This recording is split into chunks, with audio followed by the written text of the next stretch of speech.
दोस्तों, आज हम आपको एक नई कहानी को लेकर आए हैं। द्रौपदी और भीष्म पितामह की यह कहानी है। कहानी बड़े सुनने लायक है और कहानी को बीच में से छोड़ के ना जाएं, क्योंकि आधा अधूरा ज्ञान किसी काम का नहीं होता। चलो कहानी को शुरू करते हैं। बने रहे हमारे चैनल सत्य और धार्मिक पर। नए हैं तो सब्सक्राइब कर लें, बेल आइकन को ऑल पर सेलेक्ट कर लें। पसंद आए कहानी एक लाइक करें और कमेंट में बताएं यह कहानी आपने किस जगह से सुनी है। चलो कहानी को शुरू करते हैं। महाभारत का युद्ध चल रहा था। भीष्म पितामह अर्जुन के बाणों से घायल हो बाणों से ही बनी हुई एक सैया पर पड़े हुए थे। कौरव और पांडव दल के लोग प्रतिदिन उनसे मिलना जाया करते थे। एक दिन का प्रसंग है कि पांचों भाई और द्रौपदी चारों तरफ बैठे थे और पितामह उन्हें उपदेश दे रहे थे। सभी श्रद्धा पूर्वक उनके उपदेशों को सुन रहे थे कि अचानक द्रौपदी खिलखिलाकर हंस पड़ी। पितामह इस हरकत से बहुत आहत हो गए और उपदेश देना बंद कर दिया। पांचों पांडव भी द्रौपदी के इस व्यवहार से आश्चर्यचकित थे। सभी बिल्कुल शांत हो गए। कुछ क्षणों उपरांत पितामह बोले, पुत्री, तुम एक सप्रभात कुल की बहू हो। क्या मैं तुम्हारी इस हंसी का कारण जान सकता हूँ? द्रौपदी बोली, पितामह, आज आप हमें अन्याय के विरुद्ध लड़ने का उपदेश दे रहे हैं, लेकिन जब भरी सभा में मुझे निर्वस्त करने की कुछ चेष्टा की थी, तब कहाँ चला गया था आपका ये उपदेश? आखिर तब आपने भी मौन क्यों धारण किया था? यह सुनकर पितामह की आंखों से आंसू आ गए। कातर स्वर में उन्होंने कहा, पुत्री, तुम तो जानती हो कि मैं उस समय दुर्योधन का अन्न खा रहा था। वह अन्न प्रजा को दुखी कर एकत्र किया गया था। ऐसे अन्न को भोगने से मेरे संस्कार भी क्षीण पड़ गए थे।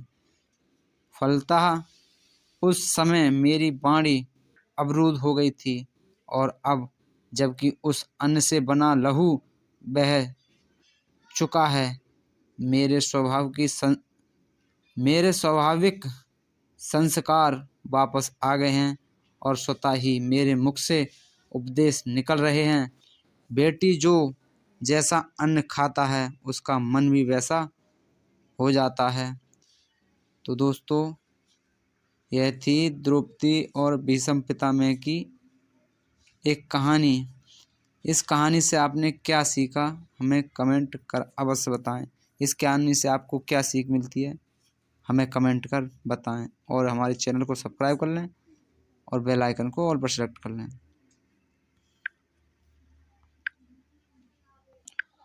दोस्तों, भीष्म पितामह मृत्यु की बाणों की सैया पर सोए हुए थे।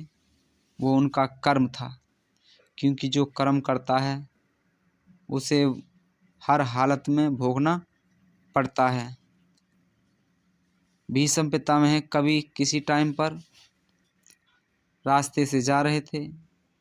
उन्होंने रास्ते में दुमई को देखा और दुमई को उठाकर कीकड़ का जो पेड़ होता है, बबूल का जो बोलते हैं, उसके 108 कांटे चुभे थे शरीर में।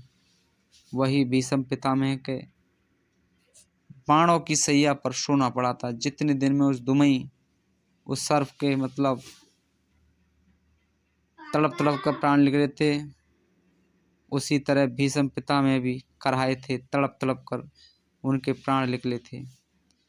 तो दोस्तों, ये तो कहानी है, लेकिन हमें किसी के साथ अच्छा ना हो सके तो बुरा भी नहीं करना चाहिए, क्योंकि दुख सुख बनकर हमारे तुम्हारे कर्म ही आते हैं।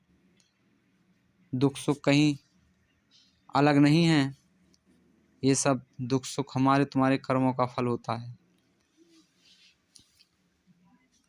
कर्म ही प्रधान है।